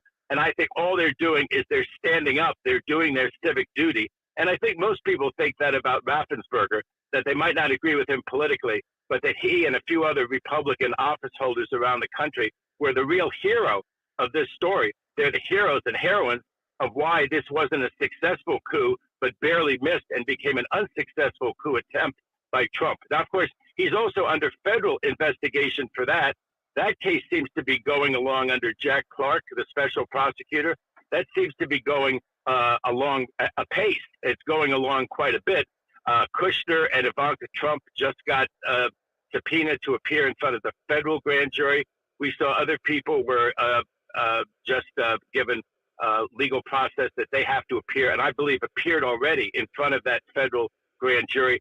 That's the one that's looking into not only the insurrection on January 6th, it may also be looking into Mar-a-Lago, although that may be a separate grand jury. We're not really sure. And of course, that's a federal grand jury where secrecy is the byword. We will not be hearing from the foreperson of that grand jury, I guarantee you. Yeah. So this guy, Jack Smith, the special counsel, also served Mike Pence with a subpoena. Pence is now pushing back on that. What happens in those situations? We saw Bannon deny a subpoena from the House committee, and then we saw him found guilty of contempt of Congress. They charged him with contempt of Congress. I've thought that I don't know. You can maybe refresh my memory on how that all worked out. I mean, pushing back on these subpoenas is something that these guys do now, and Pence is the latest. Well, 100 or 150 years ago, if you defied a House or Senate subpoena, the sergeant at arms would put you in, custody. In those days, you'd probably sit back there and have a cigar, while you were in custody in the ante room that they were using to put you in custody. And potentially they could throw you in jail. I mean, that's always the punishment for contempt, criminal contempt of the House or Senate. But it really hasn't been used. So what happens is people say that they have all these constitutional rights. The House and the Senate say, oh, no, you don't. And then they have to go to the Department of Justice as a practical matter to enforce it. And so they did not charge Mark Meadows and another person, the Justice Department and Merrick Garland did not, with criminal contempt. And so to that extent, they walked. That Meadows got away with it, but without any criminal consequences. Bear in mind, one of the reasons they exercised their discretion that way was that he cooperated with them with regard to the records and the emails before he refused to testify. And so they probably thought that was in mitigation. But Bannon actually did get charged. And one of the other ones, I forget the name right now, also did get criminally charged. And you remember Bannon said, this is going to be the greatest defense ever put on since Clarence Darrow, presented these great defenses. Since Johnny Cochran, he's going to put on the greatest defense. And then, of course, he put on no defense. He got convicted, and he's awaiting having to start serving his sentence unless he wins his appeal. But with Pence, it's a totally different story because Pence got subpoenaed by the federal grand jury. When you talk about the federal grand jury, this has been vetted by a federal judge. I was a law clerk to the chief judge in Washington, D.C., who actually had these special prosecutor investigations. So, of course, he's not the chief judge anymore. Unfortunately, Judge Penn has passed away. But the chief judge who's there now in Washington, D.C., is in charge of these special prosecutor cases. So these cases get litigated day in and day out. Does attorney-client privilege apply? Does Pence have a privilege because he was the vice president? Does he have an executive privilege because he sits there and is this tie-breaking vote in the Senate? Does he somehow have legislative privilege? Is he some hybrid, right? Some amphibian who's both a executive and a legislative officer. He wants to litigate that issue, and his first place to go, all of their first places to go, is in front of that chief judge in the U.S. District Court in Washington, D.C. If they don't like the ruling, they can take it up to the U.S. Court of Appeals, which also sits in Washington, D.C., and is the court right under the U.S. Supreme Court. Usually they lose, but if they have a good argument, they can run it up there. And we were very frustrated, Mark, under Trump, that those appeals all seemed to take forever, and that Trump seemed to play them just to run out the clock. But I think the judges are more sensitive to that, and will not let Pence and these other people subpoenaed run out the clock in quite the way that Trump was able to do. I think Pence will have to testify. Trump's you do. Okay. The question comes. Let's just review it again, David. I think you sort of have suggested the answer already, but John's asking, bottom line, does Attorney Katz feel that Trump will eventually be indicted? What about eventually? You said not before the election of 2024. When do you feel as though Trump will face an indictment at any point? I think eventually he'll face an indictment in Georgia, because I think that they will flip a lot of people who will be scared about going to the Georgia penitentiary. This fellow is at Rikers Island. This one guy who didn't really cooperate, in my opinion. You're talking about Weisselberg, his accountant? Yeah, who was his treasurer. And I thought, boy, before he went to Rikers Island, he would start remembering accurately that Trump gave him all of those instructions, that it wasn't just a frolic by Weisselberg, or it wasn't just a brainstorm by Michael Cohen, that of course it was Trump's orders and, Trump's instructions to do those things. But, even though Weisselberg, quote, cooperated, he never seemed to fully cooperate against Trump. He's sitting in Rikers Island. I don't think those people in Georgia want to go to the Rikers Island of Georgia, and they will flip on Trump. And I think for that one, the inside baseball thing is how timely will the charges be? Some of these things are going to run after 5 years. Some of the things he did early on, some of his misconduct, like what Michael Cohen is talking about with paying the porn star to the hush money to not tell on him right before the 2016 election. A lot of that stuff, the statute of limitations is running because it's 5 years in many instances. This misconduct, this criminality with regard to the 2020 election and things he did in January, I think in 2021, they'll still be timely. So I think that he will face the music in Georgia. And of course, he'll be much more vulnerable to prosecution. I mean, just in reality, if he does not become president again, if he becomes president again, besides all the other problems the country will have, can you imagine? I'll still be commentating with you, Mark, and we'll still be talking about these supposed privileges, and you can't charge a sitting president, and all of that turmoil we had to go through legally during the first Trump presidency. I don't believe there'll be a second Trump presidency. I think if it's, let's say, Biden and Trump, right, Biden will win handily against Trump, but I'm not a political handicapper. Right. No, that's not your thing, although you have a lot of clear takes, so I will accept the fact, and we can discuss in greater detail. And Trump has a lot of negatives now that he didn't have before. But remember, the candidates run against another candidate, and so top of ticket, you have one other choice typically in America, and it's very dependent on who else is running. I mean, Trump had a lot of negatives the first time. It used to always be the lesser of two evils. Now with cable TV, you see people more revering certain politicians and being polarized. The way I was brought up, my parents were always saying the lesser of two evils, That's so true. I still think it's the lesser of two evils. It's an evil system. The best you can do is the lesser of two. Hey, the one I like is Schiff. Yeah. The one I like is Schiff. He's not a lesser of two evils. I think that he's really a great man. I think Schiff is strong. I also, I love. I mean, I don't know that he has a chance as a presidential candidate. I haven't heard him mentioned in that regard. Katie. No, it's Katie senator. Porter, of course. No, it's senator. A senator in California. Yeah. I would say. Look, I think Adam Schiff really is a great man. None of the choices on the Democratic side to take over the Dianne Feinstein seat are lesser of two evils. Barbara Lee is, I think, a person of righteous positions and a good legislator. I also believe that Katie Porter falls into that category, and as you said, Schiff in line. Terrific. I think this is the better. I think this is the best of the three, but I'm just throwing my hat in the ring for Schiff. Okay. Okay. A bonus hat today.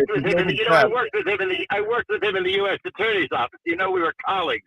Oh, I didn't know that. Colleagues in the U.S. Attorney's office in the late 80s. Oh, that's really, really cool. He was high and drunk. No, that's not where he was. Come on now. This is David Katz, the former assistant U.S. attorney. We love visiting with you on Thursdays. Thank you, David. Appreciate it very much. Great to be with you. David Katz, everybody. Yeah, and thank you, Tony. Thanks, Tony. Yeah, for making it all happen. Who helped to put it together. All right, we'll take a quick break for Kim's news, right? The Mark Thompson Show. Oh, that was loud. And then we will get to Belinda and It's the Planet Stupid. Yeah. Thank you for all your comments. I've tried to integrate as many as we can. We'll try to get to responding to them as we can. And thank you for your contributions today. We'll also acknowledge those, especially before the end of the show as well. So much still to do. Smash the like button like a boss. Smash it with your iron rod. Now Kim's news.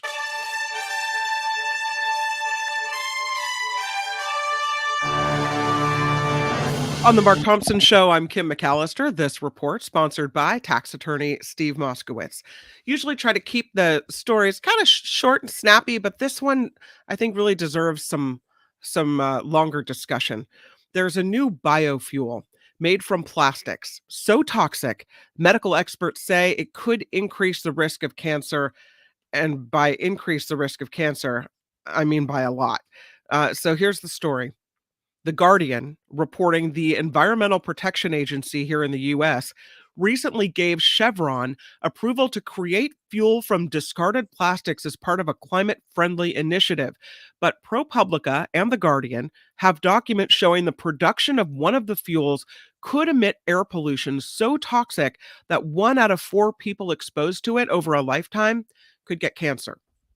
The risk is said to be 250,000 times greater than the level usually considered acceptable by the EPA. Chevron hasn't started making this jet fuel yet. When it does, though, the cancer burden will disproportionately fall on people who have low incomes and who are African American. Why? Well, because a place where they would make this fuel 3 miles, it's the refinery in Pascagoula, Mississippi, and this population lives within 3 miles of this refinery in Pascagoula, Mississippi. So this is a big story. I'm not going to let up on this one. We'll follow it and see if they actually start making this fuel, given the massive risks to people. In response to questions, to Belinda as well along the way here. Incredible. I know she likes to often talk about happy things, and I love that. This one, though, this is so egregious. There were questions from ProPublica and The Guardian. An EPA spokeswoman says the agency's lifetime cancer risk calculation is very conservative estimate with high uncertainty. So they're saying the government erred on the side of caution in calculating such a high risk. Well, why do you have the numbers then if they're not realistic, if you can't actually use them? Okay, let's go on now to the storm, because the cold weather and powerful storm hitting Southern California is making for dangerous driving conditions. In the inland empire city of Yucaipa, east of San Bernardino, snow on the road is being blamed for a 20-car pileup. You can see the remnants of it here on Interstate 10. 8 people had to be taken to the hospital after this chain reaction crash happened late last night. Snow levels dropping below 2,000 feet during the storm. It is expected to continue through the weekend, and a blizzard warning is being issued for Los Angeles for the first time in 30 years. The warning issued by the National Weather Service for tomorrow and Saturday. Snowfall not expected to accumulate in major cities, but areas on the outskirts could see some light accumulation. So there is that. A sad story out of Florida as well. Police are identifying 2 TV journalists shot while covering a homicide scene in Central Florida. 24-year-old Spectrum News 13 reporter Dylan Lyons was killed, while photojournalist Jesse Walden was critically injured. They were in the Pine Hills neighborhood near Orlando yesterday, reporting on a shooting that killed a 38-year-old woman identified as Nathacha Augustin. And a child was shot during all this as well. And this is just, it's particularly disturbing when journalists lose their lives covering stories, and then it's an additional twist and an eerie coincidence that they're covering what is a shooting and a killing, and then they themselves are shot and killed. But there is, if you just Google it, the threat to journalists worldwide, there is a threat on a level that we have never seen before in the modern era. And so when I saw this news yesterday, I was, of course, just it took the, it was like a gut punch, but it also fit with the repeated gut punches associated with the intimidation, and sometimes it's random violence, but I'm talking about targeted violence against journalists worldwide. So, right, different in this case, and I don't know if they were targeted, but I do know that they have arrested a suspect in the case, and it is this person. I don't have the name, but this is the suspect that is under arrest in the case of this shooting. Let's see if I can get the name for you. Well, I don't know. Anyway, this man is under arrest. His name is Keith Moses. There it is. In this case, one journalist is dead. A 9-year-old girl also shot. Her mother in the hospital in critical condition as well. So this is quite a story. Let us move on to the Reverend Cecil Williams, because he is now stepping down from San Francisco's Glide Foundation after 6 decades of service. In a letter sent to staff, Reverend Cecil Williams said he wants to focus on his health and his family. The spiritual leader said Glide begins and ends with love. He looks forward to seeing others continue to build that legacy in San Francisco. And there is another star joining Blake Shelton on season 23 of The Voice. It is Reba McEntire. Love Reba. Yeah. Love my Reba. Country Music Hall of Famer Reba McEntire has been announced as the mega mentor. She will offer support and advice to the artists who make it past the battle rounds. Love that. Reba McEntire. I had a Thanksgiving with Reba one time. Did you really? Yeah, I did. I had my friends. You are high as a kite. No, well, praise the Lord and pass the potatoes. What? Yeah, it's true. I was hanging with Reba, and do you know who I am? Yeah, exactly. I'm kind of a big deal. All right, Thanksgiving. I kind of think that way. I was there as a small group. My friend did a show. My friend who I want to get on the show, John Shuck is his name. He's an actor. You can Google him. He's a great actor. Google it. And he and his wife, Harrison is a brilliant artist. They had this Thanksgiving, and Reba's their good friend. She's always over there. And Reba was there, and it was kind of cool. I really enjoyed it. So she's really, really nice. And she has got really, really reasons not to be. Like, she's a big star. So it's very cool to hang out with somebody who's very down to earth. Here is John Shuck. Oh, yeah. John was in, you know him from McMillan and Wife, if you're a San Franciscan. Okay. Remember Rock Hudson played Commissioner McMillan? No. That was, he was Sergeant Enright. Okay. John Shuck. And John Shuck also played Klingon roles on Star Trek. All of you Star Trek people. Okay. You'll recognize John Shuck as in the Klingon. He's got a pretty good speech in one of the Star Trek movies. So this is no picnic, no summer camp. Well, that's Captain Kirk, but that's not. That's when he was T.J. Hooker when he gave the no picnic speech. Anyway, look. The point is, congratulations, Reba, and mad love to John Shuck. There you go. This report sponsored by tax attorney Steve Moskowitz. For more than 30 years, Steve has put his tax knowledge to work for individuals and businesses. If you need help with your taxes, it's 888-TAX-DEAL and MoskowitzLLP.com. I'm Kim McAllister on The Mark Thompson Show. I've told you it's never easy being in this business. The Mark Thompson Show. What up, everybody? It's our big Thursday show. Thursdays bring a special person to our midst, someone who watches the planet. We do a segment where we talk about the environment of the planet. Sometimes the news is good, sometimes the news is bad. She tries to bring good news always. I, of course, focus on the bad news since I'm a bleak, downcast individual. The segment, though, is called It's the Planet, Stupid. The planet Earth. Some call me nature. I am very passionate about the planet Earth. A living, breathing planet capable of sustaining whatever life forms we see fit to deposit on it. Spock, judging by the pollution content of the atmosphere, I believe we have arrived. It's the planet stupid. No, it's the planet stupid. Our guide for It's the Planet Stupid, come on, for Belinda Waymouth. Good morning, everybody. How are you? We're well, much better now that you've joined us. And you actually have some both I would say, innovative news and positive news at the same time. Yeah, I do. I wanted to talk about this guy. I hadn't heard of him. And so when I came across this, I was so like, oh, this is so cool. This Brazilian, he's a world record holding skydiver, 52-year-old Luigi Cani. And he did this amazing thing. And I sent over some photos, Kim, so maybe we could share them. Yeah. He did this jump over the Amazon. He, in that picture, ladies and gentlemen, is releasing 100 million seeds of 27 different species of trees. They sourced them 2 months before the jump.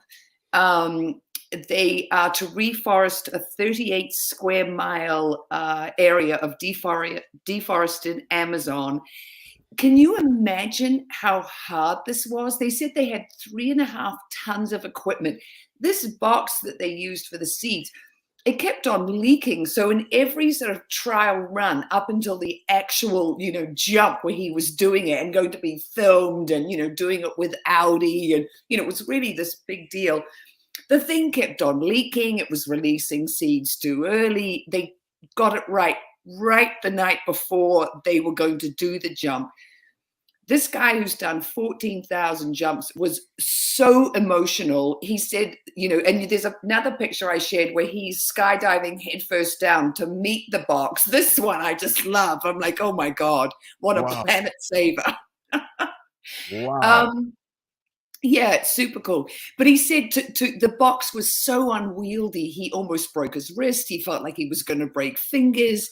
He was holding his breath the whole time. And this is a guy, he's the first person who ever used one of those wingsuits to jump over the Grand Canyon. So, he's done some really gnarly, stuff. But he said this jump, he felt like he was going to, have a heart attack. But when those 27 different species of seeds, all 100 million of them, and when you see them come out of the box, they're all shooting up, initially. They're not like falling down to earth. Initially, they're just like this plume of seeds going up into the sky because obviously, the box is falling so fast. But he said it was this feeling of just intense ecstasy to know that he was, reforesting, his, this beautiful part of Brazil, his country, which has, when I can't even say the name of the last guy, but, Bolsonaro, I mean, the deforestation that happened to the Amazon when he was, the president of Brazil was, it was disgusting. And to use your ding word of before talking about Chevron, Kim, it was egregious what he allowed to happen. Yeah.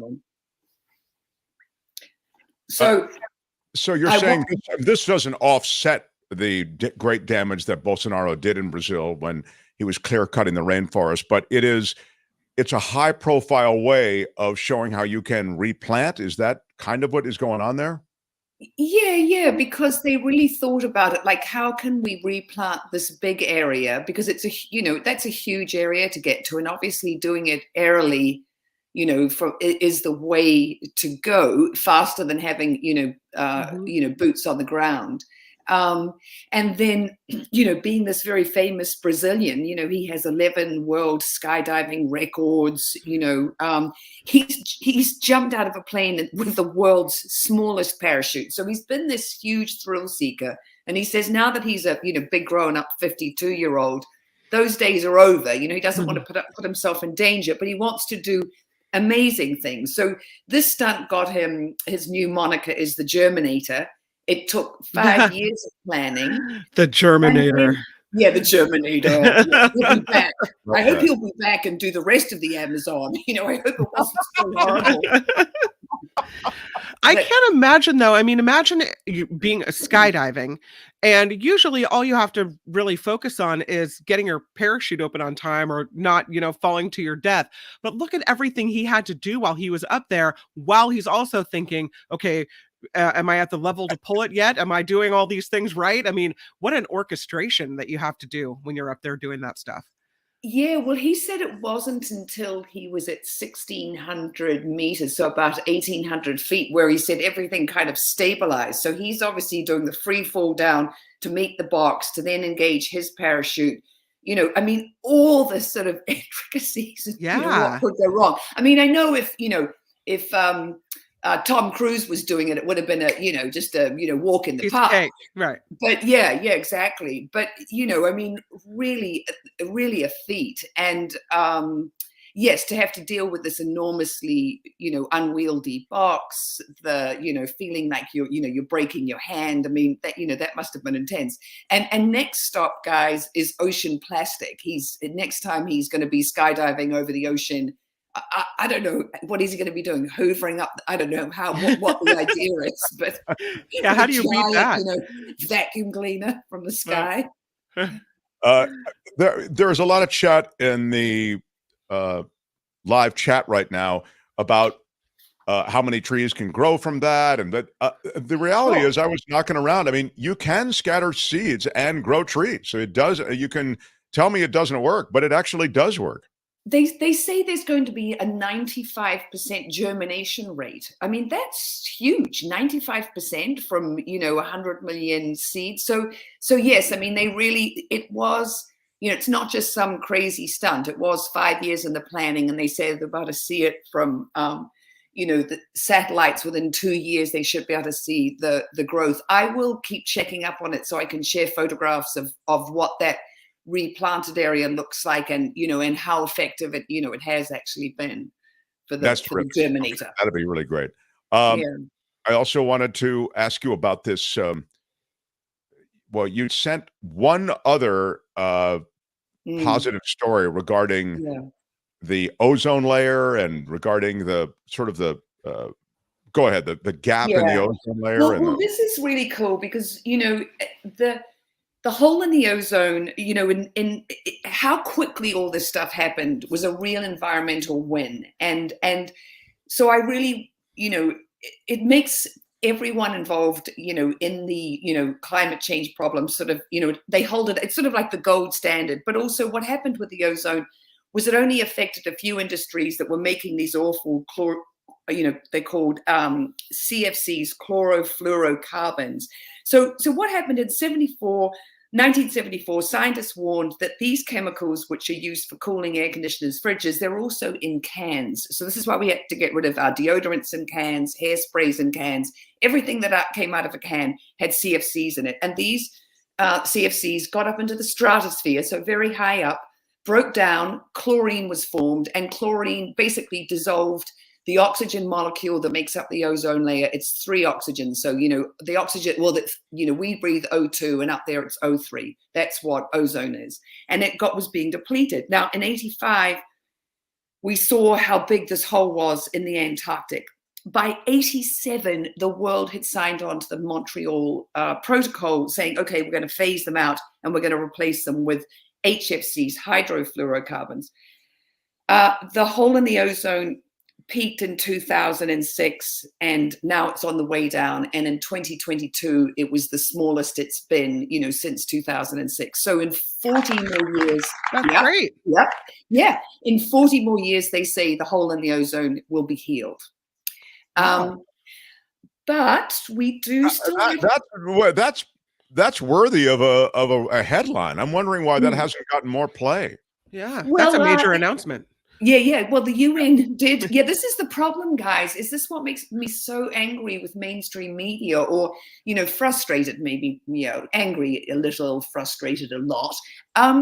Guys, you know, tell, you know, your readers about the stuff that's happening that's good. I know that you get, you know, it's more, you know, clickbaity when it's, you know, salacious, scary, you know, doom, gloom, all that stuff. But you really need to let people know that there are wins happening out there, and that we can, you know, get behind things. I mean, what happened when HFCs replaced CFCs, they worked out, unfortunately, that HFCs were real baddies with climate change. They're 1 to 9,000 times more effective at warming the atmosphere than carbon dioxide, which is crazy. So then, you know, the world scientists, government, industry got together again. And in 2016, they made a sort of an addendum to the Montreal Protocol. It's called the Kigali Agreement. And they all 170 countries signed on and said, yes, we'll get rid of HFCs because we see that they are warming the planet. And they all came together. And as John Kerry said at the time, like, this is the biggest thing. This is the number one way that we will slow down the climate, because obviously air conditioning and fridges, those are all over the world. And air conditioning is only going to get, more utilized as our planet warms. So we have to be using chemicals that are good for it. And so what happens is then scientists and activists go, well, if we could do it for, the ozone layer, why can't we do it for climate change? Well, the thing about the ozone layer was that was only a few industries that were creating the bad chemicals. And obviously with climate change, it's not just the big bad, fossil fuel companies. It's so many industries, are, exacerbating climate change, the agriculture, the way we eat, food waste, just getting beyond even the fuels that we use. So, it's more difficult, but the ozone problem shows us, hey, look, we can come together and we can do the right thing to save our home. So, Yeah, that's why I would love to. I mean, I think, as is noted by salacious is a ding word, says Tom is right. But as you say, the salacious stuff does get the clicks, and the good news about the ozone layer, it doesn't quite get the clicks. I mean, it's competing for attention with a lot of other pretty grave, important news. But on the other hand, it has to be reported more widely, because you're right. These victories lead to more victories. Encouraging news leads to better news. So it's nice. Yes, exacerbating is the thing where it's true. Go ahead. Yes, go ahead. The other thing is that positive news makes people feel more hopeful, and that things are actually, that change is actually possible. If you keep on inundating people with negative doom and gloom stuff about the climate, they are going to give up and suffer from that thing I've talked about before, well-informed futility syndrome, where it's like, I know all this stuff and we're absolutely doomed and I'm just going to put my head in the sand. And it's like, no, we actually, are making incredible progress in so many ways with, our renewable fuels, what we've done with the ozone, what we know now about food waste, about agriculture, the fact that we're going to start making cheese and fermentation vats so we have less cows and less methane gas being burped into the atmosphere. It's like, come on. So, I think,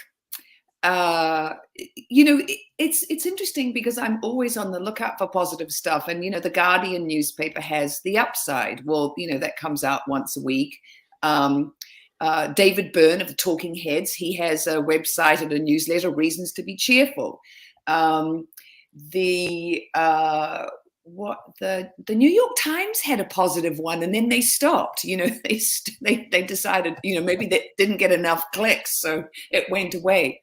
But there is a whole movement out there of, individuals and also of big news outlets going, okay, we have to put some positive stuff out there. But they do it also, almost like it's a sort of a novelty thing rather than including it. Because I wish they included it, that it was on the front page of the New York Times, not in a little newsletter that people like me sign up for, Yeah, I understand what you're saying. I'm going to table this to the next time, because we're kind of out of time, I think. Although I guess I got to ask her quickly. You've touched on this before, John, saying, Mark asked Belinda about pollution caused by the war and what will the Russian war do to the environment. You've spoken of this before. I mean, it's a pretty grim reality when it comes to the crime against the planet that war does, perpetrates. Yeah. No, look, the war is awful on so many levels, but as far as the pollution goes, and the environmental degradation and damage that happens, then we have, that whole mess to come back from. And, one of the things, this is kind of related, talking about pollution and the ozone. So one of the things that's damaging to the ozone is rocket fuel gas and the particles that come out.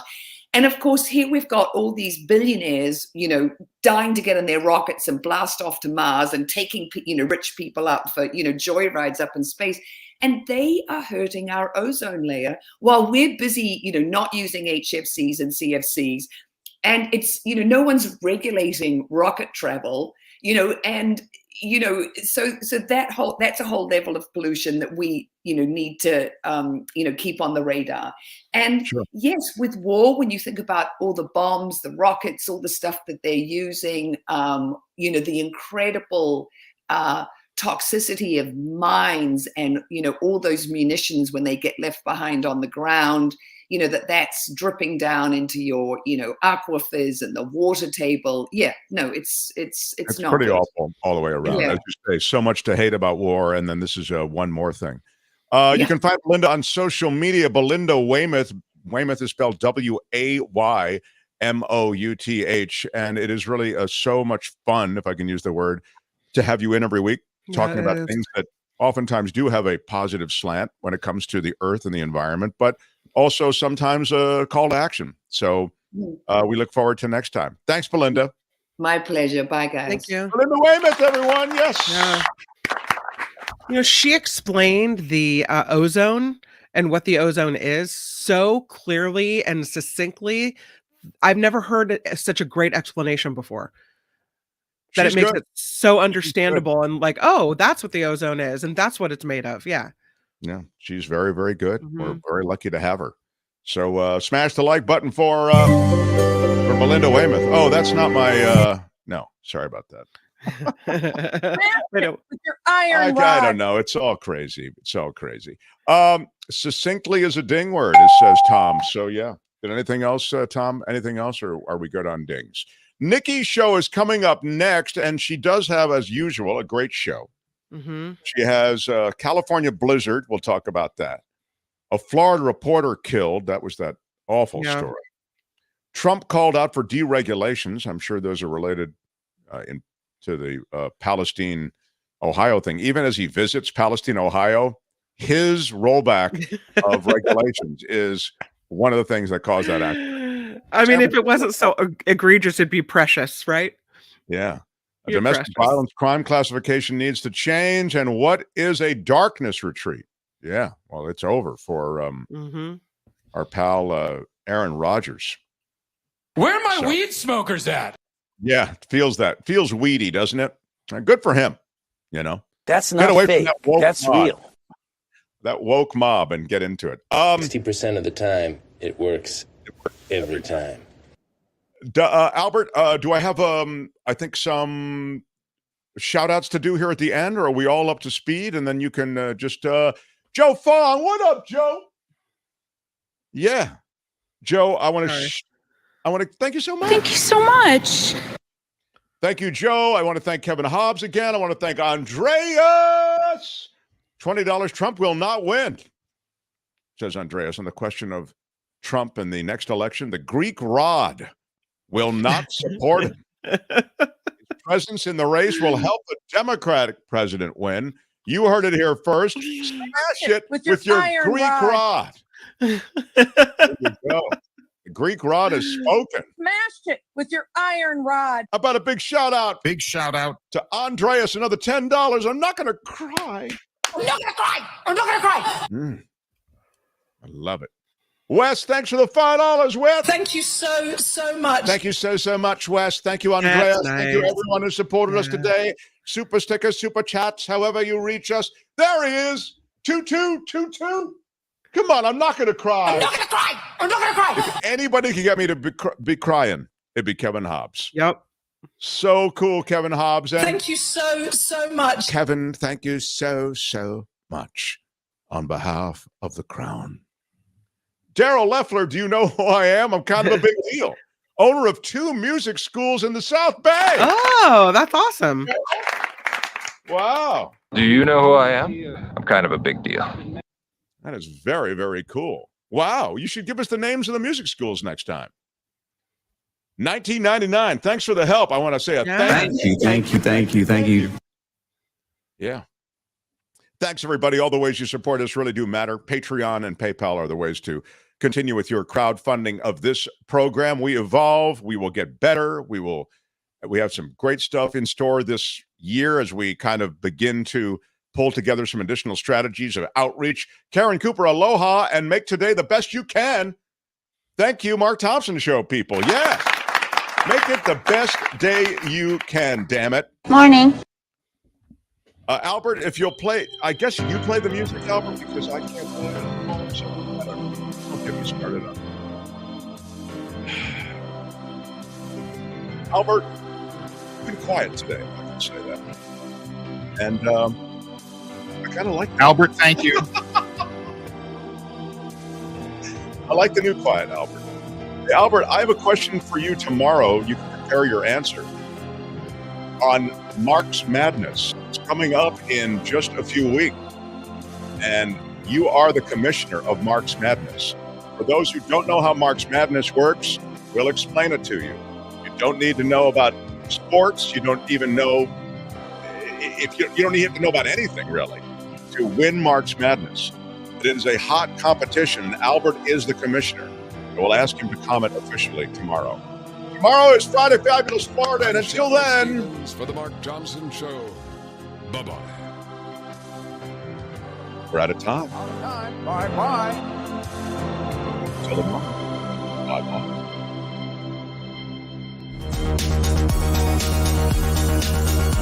Bye-bye.